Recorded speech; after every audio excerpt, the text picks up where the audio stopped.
Hey, everybody. I'm Paul Fiore. Welcome to Jets Talk Now. Thanks so much for joining me.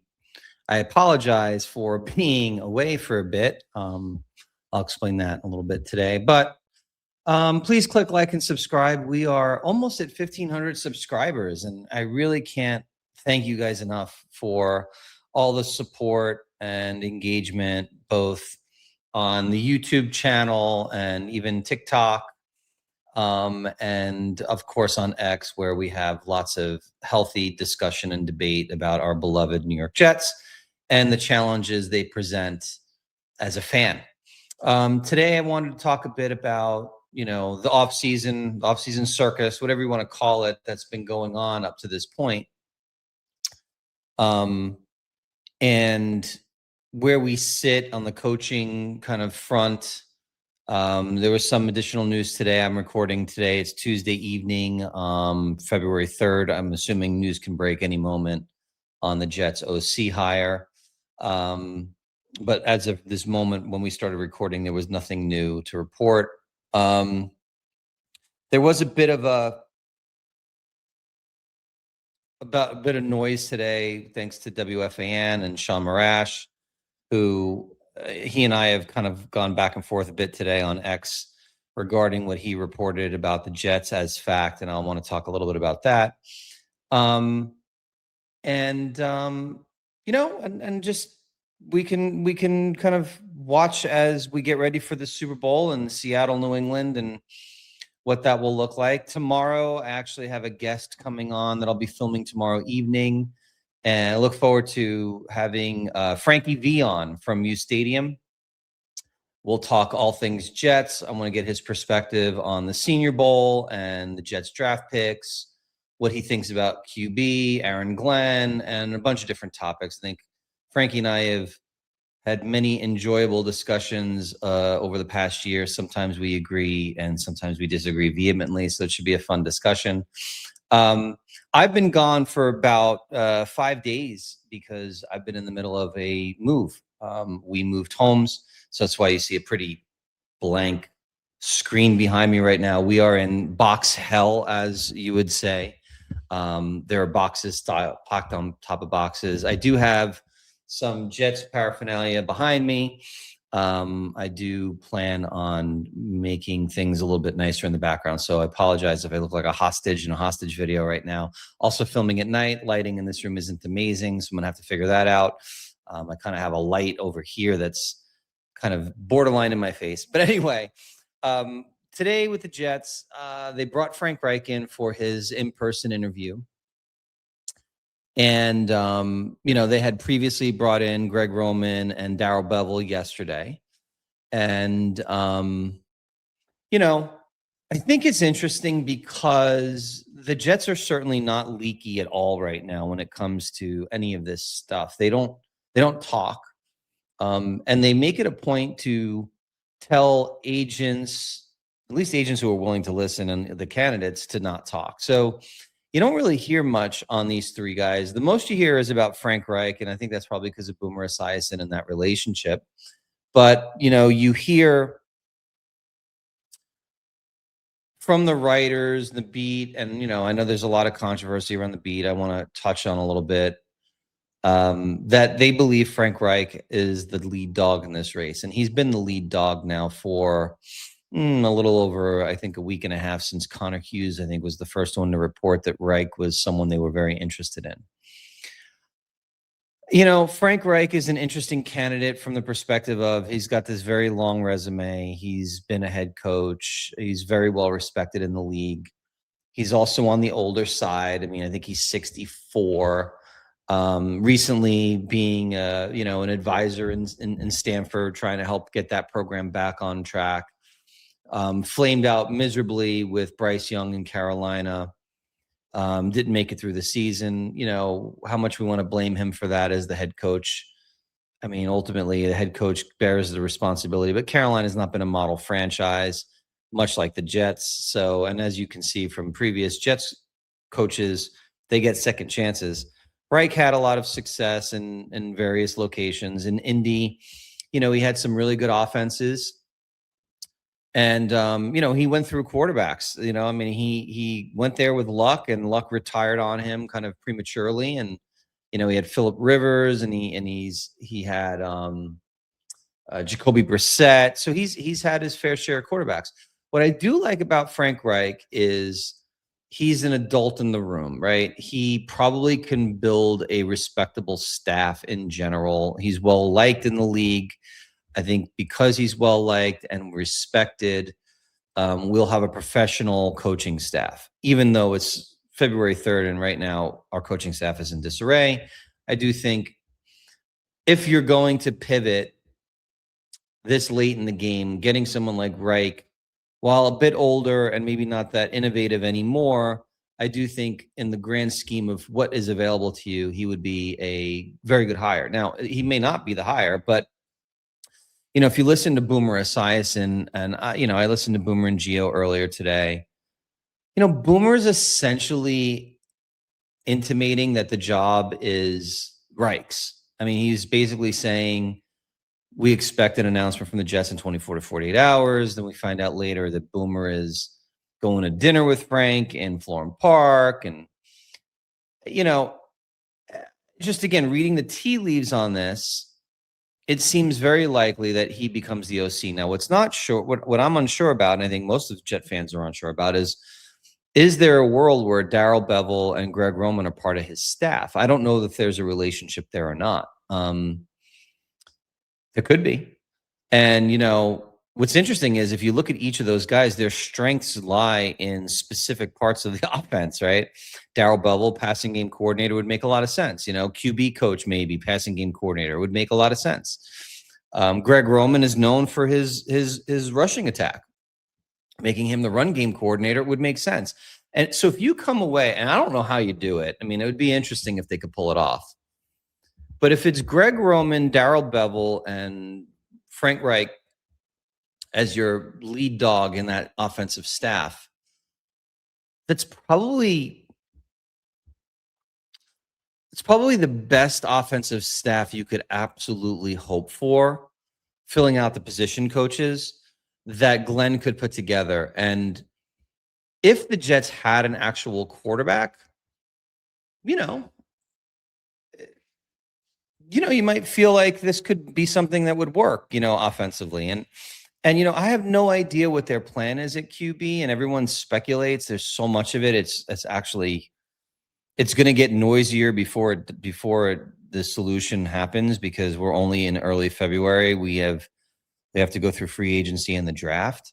But it doesn't take a genius to understand the Jets will not start Justin Fields next year, and they're not starting Brady Cook because Aaron Glenn wants a job.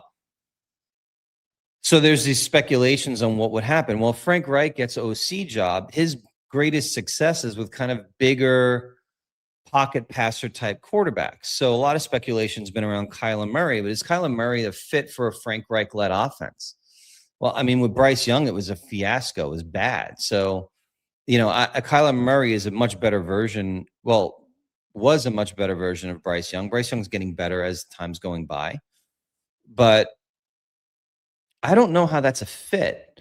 If it's Darrell Bevell, is he a fit with Bevell more than he is with Reich? Maybe, but I'm going off the assumption that it's Reich unless it's not, right? And so I hear a name like Frank Reich. I think of Kirk Cousins. I think of Carson Wentz. I think of maybe Jacoby Brissett if he becomes available in trade, and we'll find out now that LaFleur is the coach in Arizona what they're going to do with Kyler Murray. Everyone's made this assumption that Kyler Murray is just going to get dumped, and it's an interesting thing, right? It's I feel like the hypocrisy on Kyler Murray is interesting. Not everyone. The group of people that get excited about Kyler Murray think he's going to be this like answer for the Jets, and I look at it and go, but Arizona's looking to literally dump him if they get rid of him. And he's been the quarterback where two guys have been fired in very, very short order. And likely if he comes to the Jets would be the third guy that he would get fired. He's like the Black Widow of quarterbacks. If he's that good, why wouldn't Arizona just keep him? His contract is not terrible in the world of franchise quarterbacks.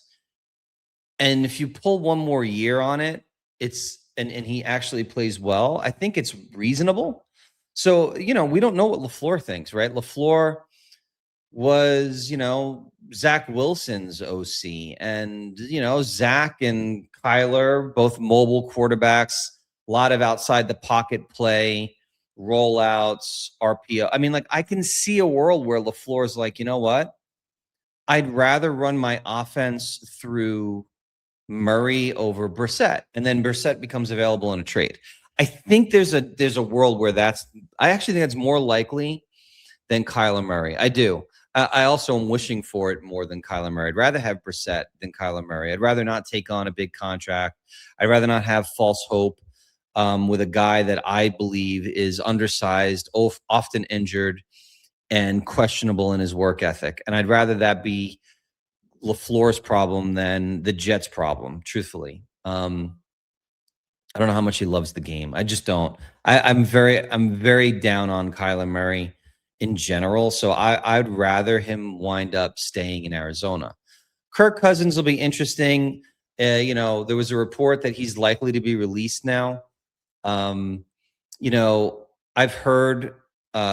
read some stories, where Kirk Cousins and Frank Reich have had some version of a relationship in the past. And I think, was it Zach Rosenblatt who said they actually have a relationship? That could Frank Reich lure Kirk Cousins here as the QB for a year while the Jets figure out the long-term answer? I think that's a possibility. And if he gets cut, you are not taking on any type of real risk when it comes to Kirk Cousins. He's a professional quarterback. He's over the hill, but I mean, he's still miles better than anything that the Jets put on the field last year. So wouldn't it be nice for Garrett to have a guy that can get him the football? I mean, I think so. So I could see Kirk Cousins being an answer. But again, I think we'll have to see how this shakes out. At the end of the day, the Jets and Aaron Glenn have to figure out, what are you selling the fans in 2026? And it's a very difficult topic to broach because, I said this late in the end of the season, and I feel it more today than I ever have. With all of the stuff that happened with Wink Martindale and the pivot, there was a sudden pivot from, we're going to hire Wink. And a lot of people are blaming the beat writers, saying they just don't know what they were talking about because Glenn wanted to call plays. And I disagree with that statement a lot. I think Woody put his foot down and said, I'm not hiring Wink. I'm paying him $4 or $5 million a year when I'm paying you 12, and I'm now paying a DC that we fired. And oh, by the way, now I got to pay an OC that we fired, and all these guys that were staffers on the offense and defensive side of the football. I think Woody's like, no, I'm not doing it. But put that aside for a second. Let's just talk more broadly. The Jets are notorious for selling hope annually, even when it's false hope, which it's been for 15 years, right? You had the big swing for Aaron Rodgers. Prior to that, you had the Garrett Wilson, Sauce Gardner, Breece Hall draft, which got everyone in the fan base excited. This monster haul, and these guys are going to be, the face of the franchise moving forward. Prior to that, it was Sam Darnold. And then this past year, it was Aaron Glenn. I mean, they sold Aaron Glenn to the fan base hard, right? Think about his opening press conference, all of his ex-teammates there, Woody Johnson going up there and saying, we got our guy. They leaned in heavily into his Jets history. He became the face of the franchise, really, then they gave big contracts to Garrett and Sauce. And so it was selling this hope for the future. We're going to be a team of an identity. We're going to, you're going to know what it looks like to be a New York Jet, right? Like Glenn was leaning heavily into that, and then it blew up, right? And after an 0-7 start, they sold a bunch of asset pieces. They collected assets, but And now we're in the offseason. We have no offensive coordinator, a DC in name only, Glenn calling the plays. Most of the staff has been fired. The fan base is in disarray. You have reporters and media in general at large, sports radio, clowning them. I'm confident we're going to get to a place where,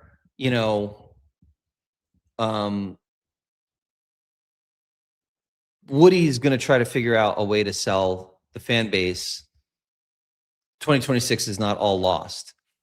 And I think what's interesting is I think we are a fan base that we don't get enough credit for our level of intelligence as fans.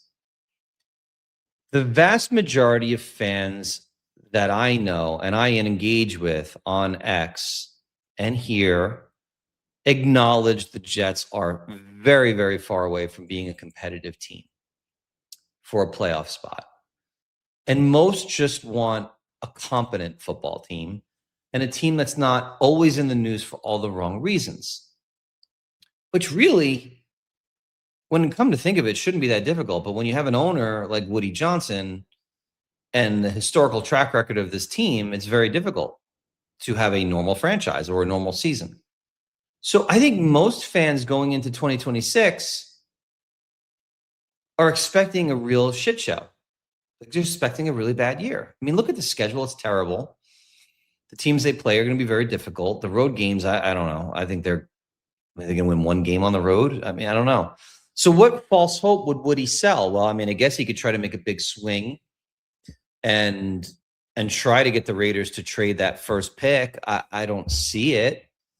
Daniel Jeremiah was on Rich Eisen and talked about the Jets being the team that would be willing to try to make that move. That's not rocket science, but will the Raiders entertain it and how much would it cost? Those are very big questions. But I could see Woody being like, yo, if they're willing to listen, do what you got to do. Get me Fernando Mendoza. He's going to sell jerseys. He's going to sell hope. I'll have season tickets that I can sell.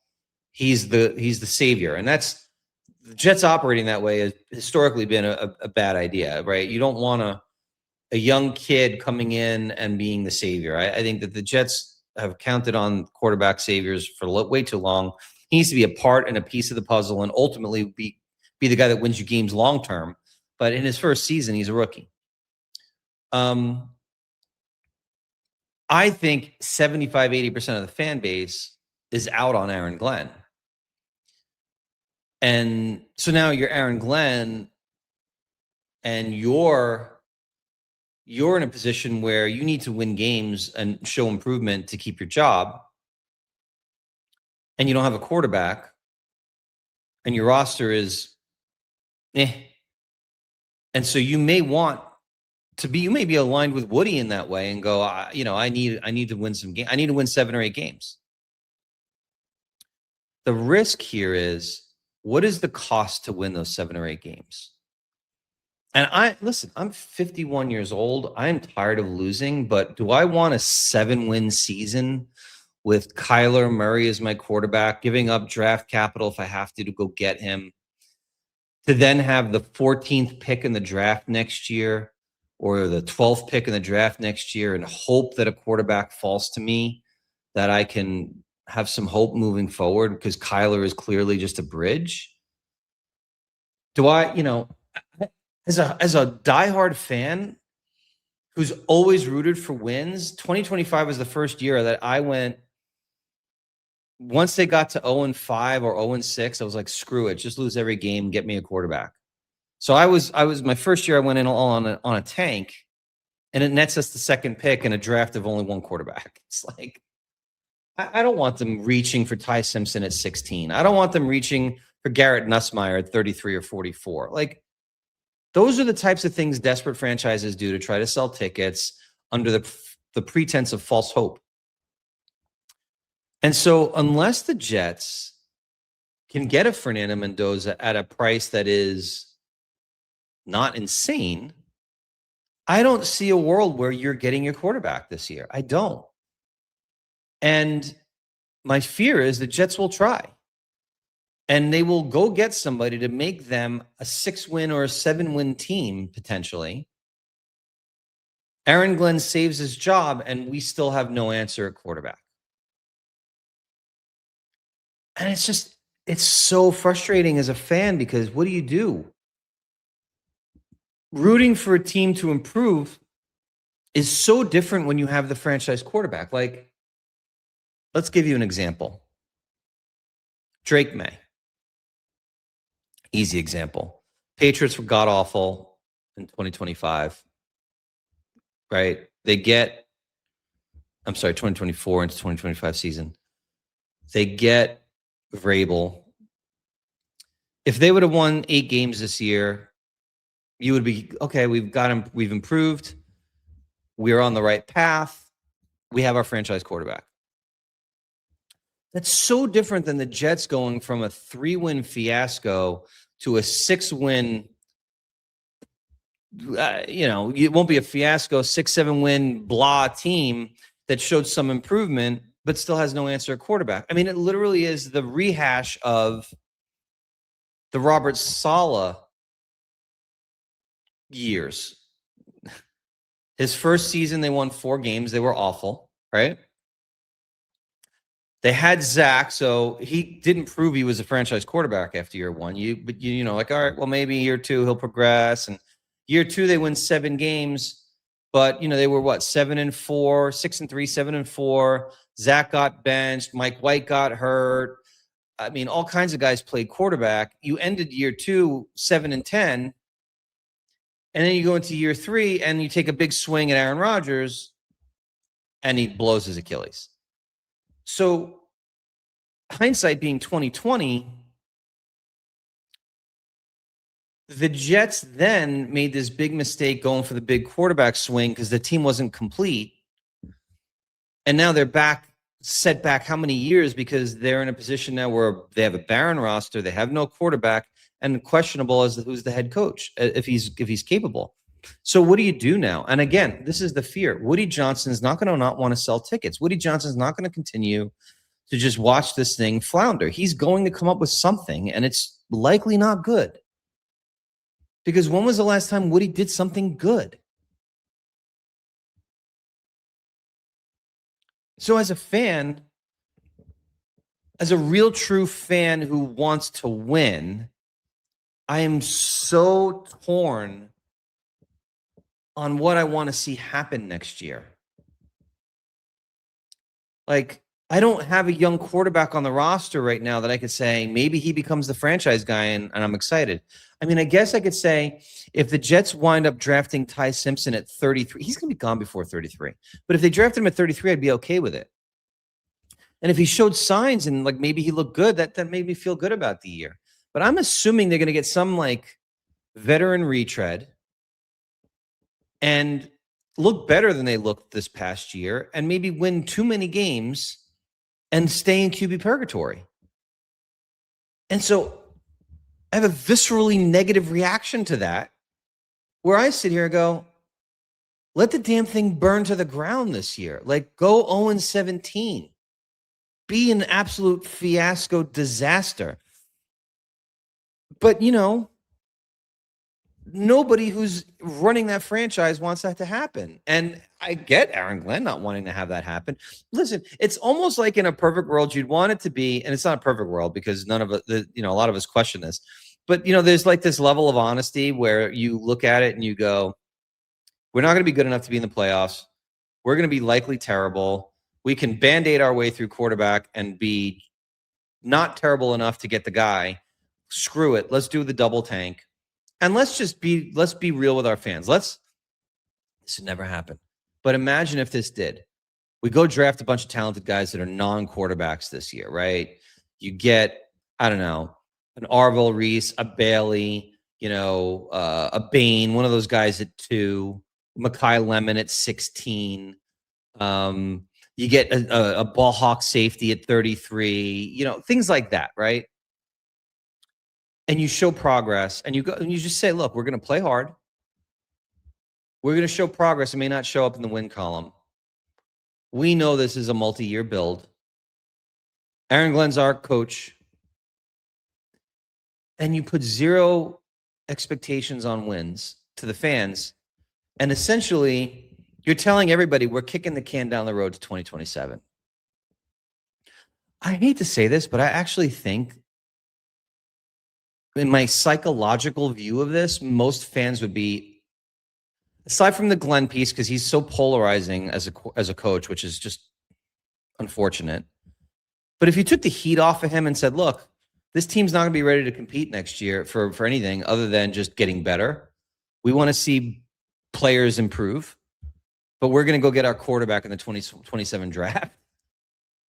And you know what the assignment is going into the year. Actually would be okay with that. And that means it's a double tank concept. And there are people on X who are just rooting for Glenn to crash and burn, rooting for this whole thing to burn to the ground and lose every game so they can get Arch Manning or one of those guys, Julian Sayin, someone as the quarterback for 27, bring in a new head coach, the whole thing. It's almost like to me, I don't want to root against someone to be successful in the job. He's a Jet. I want to see him be successful. And I get it. The Jets can't go out and say that we're going to, get the quarterback in 27. So we suck. But I almost feel like that would make me feel better about this coming season because I am super torn on 2026. I don't see a world where they're that surprise team. Remember the Fitzpatrick Jets where they made a run to almost make the playoffs? But what did that really do for them? So like I feel like this thing's got to be built and it's going to take multiple years. And I hate to say that, but I think winning too many games in 2026 really mortgages your future. And I think that we have a misalignment with what's best for the franchise and what's best for Aaron Glenn. So what do we do? I don't know. Now, lastly, and I'll leave it on this. We talked about Reich. We don't know whether he's getting the job or not. We talked about Boomers reporting on it. The media, well, let's just start with the beat. The beat is searching for answers because the Jets aren't really leaky. So a lot of the answers they get seem to be from agents. So you get out of one side of the story. And for whatever reason, I don't know why, but the fans in general are really finding it very amusing and attacking the writer, the reporters on this. I don't see the point. Like, I had mentioned this in one of my tweets last week. Reading the tea leaves on Wink Martindale, he was getting the job. What Connor reported was not wrong. What happened, I think a reasonable belief here is Woody said no and told Glenn, you need to call the plays. Why do I think that's reasonable? Oh, I don't know. He's paying Glenn $12 million. They fired a bunch of people on the staff. Wink isn't going to be cheap. And it's Woody Johnson. He actually did this with Robert Saleh after year one, told Saleh he wanted him to call plays. Saleh was able to resist that. But the Jets organization at large wanted Saleh to become the guy that called plays. Now, do I think it was the right move? Ultimately, sure. I didn't want Wink Martindale. I wanted Jim Leonard, but he was never going to come here. So we got to the right place, but was it messy? Yeah. Why was it messy? Because it was messy because of Woody. It just was. Now people will go, well, that's Woody meddling. Is it though? I don't know. And again, I'm not defending Woody Johnson. I don't know if Woody refusing to spend the money after spending the money is meddling as much as it is him saying bank is closed. Go figure this shit out yourself. You got a year, which again puts pressure on Glenn to win now and maybe want to make bad decisions. I don't know. Where I have a problem is what happened on WFAN today, and me and Sean Marash went a little bit back and forth on X about this. I have zero problem with Marash going out and saying Aaron Glenn was going to hire Wink Martindale. They told the coaches you can go find another job. They wanted it to be relatively unmessy. And then Woody said no because he wasn't going to pay his contract. If that was the story, there would be nothing to say because it's everything that all of us who talk about the Jets have come to the conclusion of with, I don't know, 80% certainty. I do not think there's a world, I mean, maybe more. For me, it's like 95%. There's no world where Aaron Glenn wanted to be the DC this year. I'm sorry. There isn't. You don't bring a guy in after you bring in 8 guys and hire him after a Zoom meeting, even though you know the guy, if you had every intention of calling plays from day one. You would have done something different. And so that's not a criticism of Aaron Glenn, by the way. It's a criticism of Woody in the process, which ultimately I think they could have done at the end of the season. Woody could have said, you know what, Aaron, I don't want to bring in a big priced DC. You need to call the plays. When you do your search, go find a guy that could be subordinate to you, that'll allow you to run this defense, but is aligned with you philosophically. And you would have had 8 guys that would have been clearly non-play callers who were interviewing for the job. And it wouldn't have been messy. But no, they waited until he flew to freaking Florida, they had their meeting, and everything happened, and so be it. It's just messy. It makes the organization look incompetent, even if they're not being incompetent. Because they're not talking about it, everyone in the press is, and it's just ugly. So if Morash just said that today, I would probably be like, all right, he's just regurgitating the things that many of us have already surmised. Where he crosses the line for me in the reporting is, now, before he crosses the line, he then says, Woody Johnson also told Aaron Glenn Tanner Engstrom wasn't going to be part of this. I struggle with that one. Do I think he could have said something along the lines of, look, I think you need a better coaching staff in general, but I think that you should call the defense since that's your specialty. I'm not going to pay Wink. Why don't you allocate that money or some of that money to improve the offensive staff? I think he could have said that. That's a bit meddling, but I don't think he called for Engstrom's job per se. Maybe he said, bring in a senior guy, maybe bring in guy, the fact that Glenn, if it's true, called John Gruden or people like that, that's probably a direction from Woody Johnson. Probably. I was talking to my brother about this earlier, and he mentioned the Aaron Rodgers thing about flying in on the plane and then Glenn coming in and blowing him out. Do we think a first-time head coach is the one making that call, or is Woody Johnson telling Aaron Glenn, fly his ass here, make a point of this, and get him out? And Glenn's doing the dirty work? I mean, maybe, right? Like, again, I'm not putting anything past Woody in how he behaves, because he's proven time and time again he's a terrible owner and he makes bad decisions. So are any of these things impossible? No. In fact, a lot of them are probable. So Sean saying, well, he didn't want Tanner to be a part of it, I think is, it's questionable. I think there's, like I said, I think it's possible he said bring in senior staff, and I think that's when Glenn probably said, Tanner, I want you to, stay on, but not be, be OC in name only. And then Tanner went to his agent, go find out if there's opportunities. He did. Was it 48 hours later after he's gone, he goes to Atlanta as the peak passing game coordinator. So he basically chose to get demoted in Atlanta versus stay with the Jets. I understand that. But where he crossed the line for me is his reporting on Muji. Because to me, that's not reporting, that's gossip. Right? Morash says at the Senior Bowl, it was clear, or this is, I'll paraphrase. The talk of the Senior Bowl was Darren Muji